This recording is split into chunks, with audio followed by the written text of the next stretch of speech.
Let's take a look here. So, we've got a guy standing there. He's got a little bit of a pillar in front of him. I wonder what's going to happen. Let's see. Interesting. This is, well, obviously not properly constructed. There's no rebar in there. And so they probably used it for fake crops. Yeah, that's not what you want, especially if kids are playing around. And this is what we call the 中国特色 of Tofu-Dreg 工程, which means tofu dross or tofu dreg or tofu slag construction. And this is something that plagues China all over. And this really has a lot to do with our main topic today, which of course you saw the thumbnail where it says something gross or terrible is coming out of these fire hoses in China. Let me show you. Let me take you on a little journey over here to a part of Sichuan province in China. Everybody knows Sichuan province, right? If you don't know, that's where you get sort of spicy hot pot and all that from. Very nice place. Yibin City in Sichuan. A very brave guy. Walked up to the fire hose on his floor in his building, as you can see here. Okay? I want you to take a note. I zoomed and enhanced this for you here, but this is the inspection, which was done on the 6th of this month, okay? And you can see that everything passed. If you can read Chinese, the water, the hose, everything passed. It's all been okayed and it's been signed off by an inspector over there. Okay, so let's go back to the video and see what's happening.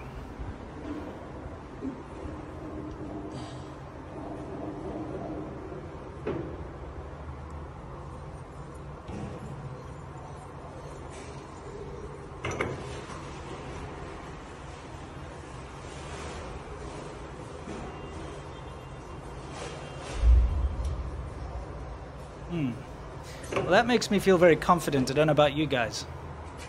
If anyone out there is saying dry riser, you wait and see. You wait and see. I've got something to tell you about that later.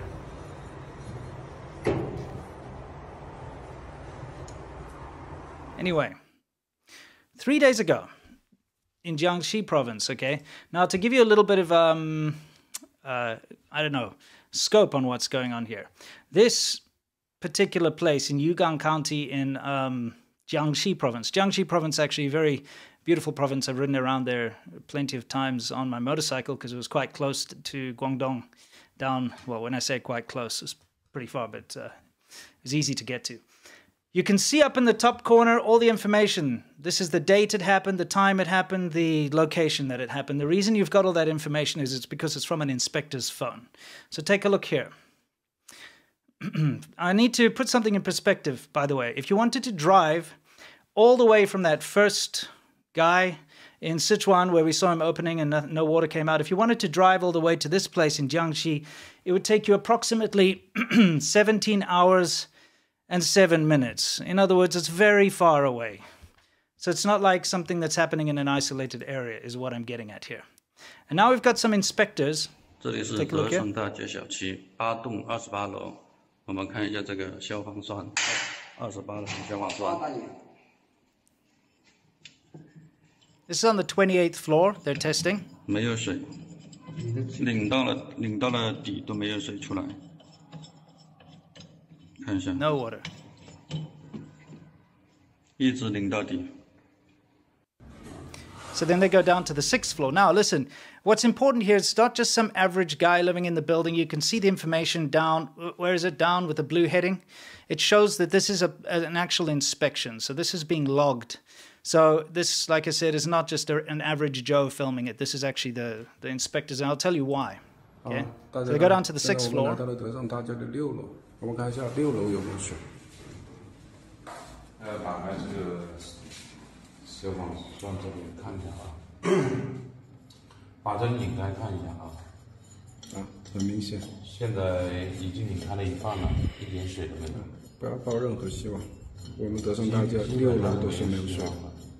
No water. Okay, so why is this important? I'll tell you. You see, from the 28th floor to the 6th floor of this particular building, there's no water coming out of the fire hoses here. Why is it important? Well, that's because there was a fire in that building on this day when they're busy testing it. They're testing it after the fire. which engulfed, I think, 2 apartments. Anyway, this is the aftermath of the fire, and we actually have some footage of the fire there as well. So, give it a second.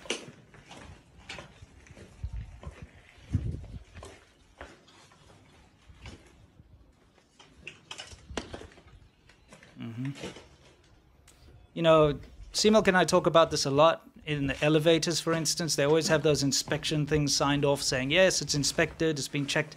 But they just go sign the paper. They don't actually do the inspection. This is to save money and time. Anyway, this is the building that was on fire over here.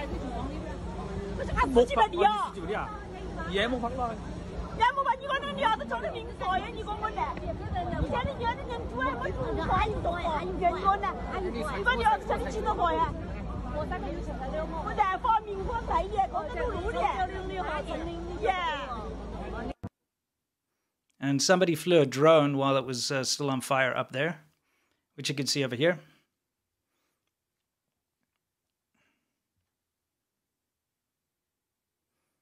So it continued to burn because the fire hoses didn't work and they couldn't extinguish the fire. So it just burnt itself out. You can see that the fire engines are down there, running hoses into the building, and yet nothing's working. And that's an important detail, which I'll tell you about in a bit. But don't worry, because if you can't get the water going, you can always grab the fire extinguishers, because in those sort of fire boxes that you get in the apartment buildings, underneath the hose, you actually get another little box which you can open, which has fire extinguishers in it, or you'll find fire extinguishers in the building. So all you need is a Chinese fire extinguisher and you'll be able to help. This is a great demonstration.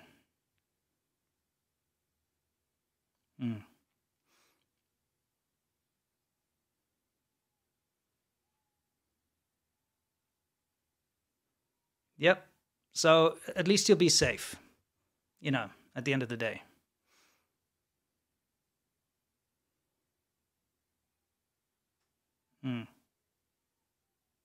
Yep. Very effective.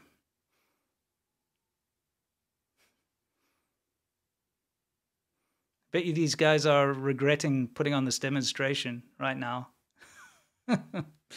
Anyway,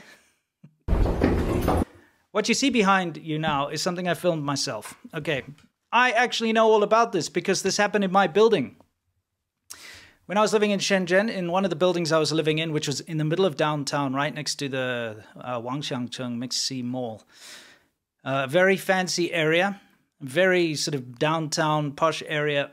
Someone was operating an illegal business out of their apartment storing chemicals, okay? Something to do with, I don't know, electronics. So they had the chemicals there to strip things from, you know, boards and stuff. Anyway, it caught fire, and actually I think it was 4 apartments actually were gutted by this fire. And because these buildings are made out of concrete, thankfully the fires usually don't spread too far. But, you know, all the apartments above him caught fire, and then, you know, subsequent above. It was a big thing, and they couldn't get the fire out in time. So a couple of days later, because this made the news, obviously, and it was massive. Actually, I tried to look, and I do have it somewhere. It's in one of my videos that I was filming. I actually was driving back to my apartment, and I filmed it out of my car. Like, what is this smoke? It turns out it was my apartment block. What they did was a couple of days later, they set off the sort of fire alarms in the building. And so I was in my apartment, and the fire alarms went off, so everybody had to evacuate. Okay, as you can see here, this is me walking down the stairs, evacuating. Very, very nice and clean. Okay, and they got us all outside. And the reason was, there wasn't a fire.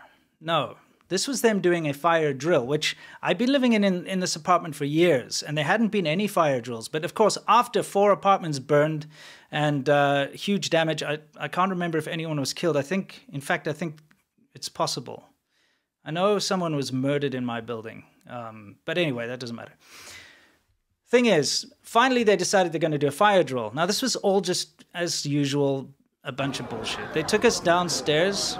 So everybody comes down from their apartments. Here they're all lining up. Okay? And we're like, where's the fire? Okay? They had organized a little demonstration for everyone to watch, you see. They were going to show how ready they were for a fire in the future. So what they got was, once everyone was downstairs and kind of all crowded around in this specific area, they got all the what are called baoan, the sort of security guards, who are really just kind of, in general, they kind of take care of everything. They're not just security guards, they're the baoan. And they had like a fire marshal there. Now, please pay attention to the guy with the camera. There's two of them. This was just a big PR stunt, okay? They got us all downstairs so that they could take photos of these guys doing drills with everyone in the background to say, look, they taught us fire safety and stuff, but they didn't teach us shit. All these guys did was stand there like a very disheveled army group or something and get a lot of photos taken. Then they ran off to the side, grabbed a hose, plugged it into one of those things that you saw being opened earlier, sprayed some water, and that was that. All right? And the reason why I'm relating all of this stuff to you is I need to make sure that you understand the state of things in China. And I need to be accurate about these things, right? I'm just going to fast forward this a bit. It's a bit boring, but you see the guy there taking photos? I saw the photos he took. They posted it to like the groups and stuff in the building. Anyway, they bought all the cleaning staff. The cleaning staff are the ones in the blue. You know, they collect the rubbish and so on and all that from in the stairwells. They brought them down to that guy taking photos. You can see him pop up in the background again somewhere. Anyway. Now, you get two kinds of systems in these big high-rises to put out fires. You get something called a wet riser system, which that building was. Like I said, I saw them open hoses and spray without any fire engines or anything nearby. And a lot of the buildings I stayed in China, in fact, I think all of the buildings I stayed in China had a wet riser system. Okay, and how this works is it's connected to the mains, as you can see from the diagram. I'm not trying to bore you here. I just want to make sure that we all understand this. Connected to the mains, or it has big water tanks on top of the building. Some of the buildings I stayed in had the water tanks. And then, you know, obviously you need water. You just turn on one of those hose things, water sprays out. You do get a second kind of system, which is called a dry rising system, or dry riser system, where you need something like a fire engine. Plugs in to the bottom of the building and pumps the water up from the fire engine into these. So you might think maybe it's a dry riser system. That's why when they open up the valves, nothing came out. Well, no, that can't be the case, because as we see here in this video, when the inspectors were opening the 28th floor all the way down to the 6th floor, they did them all. The fire engines were there, hooked up. So even if it was a dry riser system, it didn't work. And this is something that plagues China in a massive, massive way, is something called Tofu-Dreg or Tofu-Dross or tofu slag construction. And it's about taking shortcuts, right? Shortcuts which inevitably lead to these very unsafe situations. I'm going to talk a little bit about that. I got some footage to show you after this, but I just thought that this was kind of related. That it turns out that Chinese local governments have used fake property deals to boost their revenue recently. Now, we all hear about China's GDP growing, even when it doesn't make sense, right? You have this massive COVID lockdowns where nobody can work and all businesses are shut down, and yet the GDP increased. And, you know, the economy is on the rise. You keep hearing how great China's economy is. And that's because China is the land of shortcuts and facades, okay? And this is one of the things they've been doing. The local Chinese governments have been selling land that they have to their own entities in order to make it look like they've been bringing in money and bringing in revenue. So they're like, hey, here, I'm selling it to myself. And then on paper, look, we made millions or billions of dollars because we had this big land sale. Meanwhile, they just sold it to themselves. So just bear this in mind. The Chinese economy is in a lot of trouble right now, and they're doing all these underhanded tricks to try and prop it up and boost it. And this all ties into this Tofu-Dreg stuff, because they sell these things, they get these lots of investment from potential buyers, they get investment, and then they quickly build these high-rises, but very quickly and very cheaply. And this is when things go wrong. This is when you get shortcuts taken and the fire hydrants don't work or the fire hoses don't work. Back to the 中国特色, which is 豆腐加工程. Okay, tofu dross construction. I'll give you a couple of examples that you can see in the background here of just a few. I could go on for hours. I got hours of footage of this kind of thing going on. But things are built fast in China, but they're built cheaply, all right? Not all of them are as bad as this, but, you know, do you want to be building a house out of bricks that just crumble in your hands? You know the story of the three little pigs. You get the brother builds a house out of straw, and then somebody builds a house out of sticks, and then the smart pig builds a house out of bricks. Well, you know, we never heard about the first little pig. There were 4 of them, but he built his house out of Chinese tofu bricks, and it collapsed on him and killed him. So he wasn't even part of the 3 little pig story, because he got killed by his Tofu-Dreg construction house, you know, before the big bad wolf could turn up. I'll huff and I'll puff and I'll blow your house down, Goldilocks.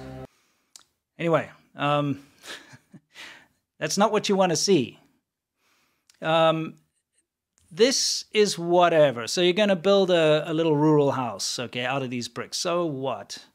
Okay, so what if it falls over if someone gives it a swift kick or something like that? It's, you know, it's out in the rural countryside. No one cares about the rural countryside in China, right? But what about high-rise buildings and the rebar just snaps when you pull it by hand? Is that not a worry? I don't know if you guys know about rebar, but that stuff is tough, all right? I bought some the other day to try and anchor a carport I was putting up, like one of those tarp type things. And man, did I struggle to try and bend that stuff. I had to smack it with hammers and vices, and it's so tough.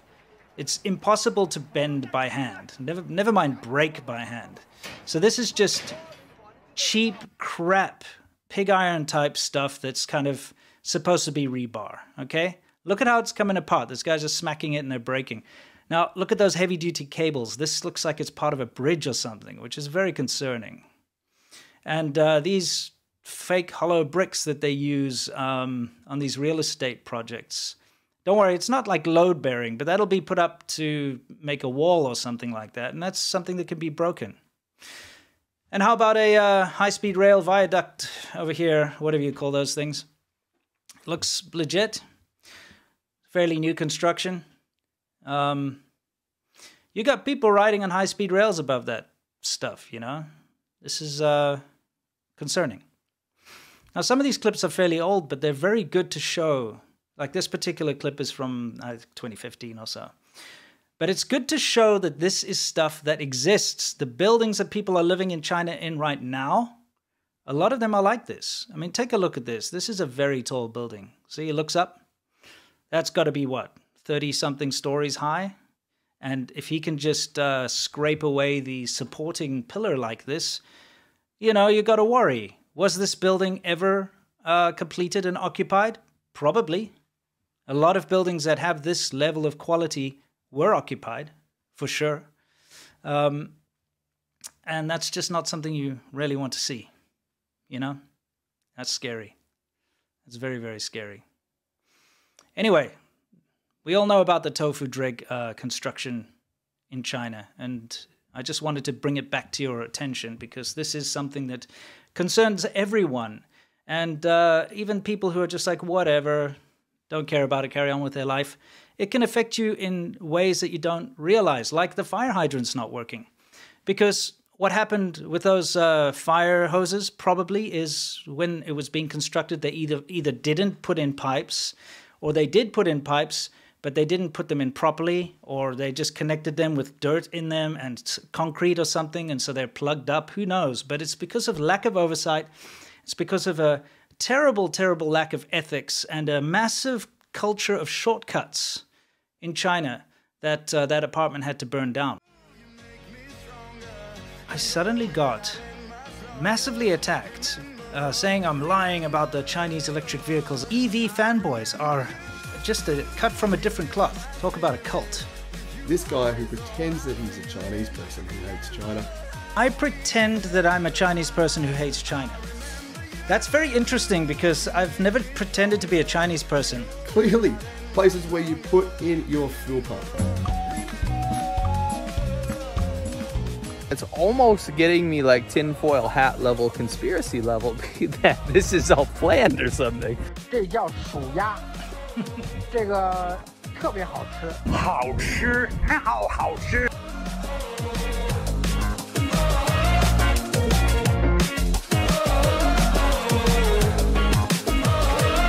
When I close my eyes, I can almost see it. When I take a breath, you fill up my lungs.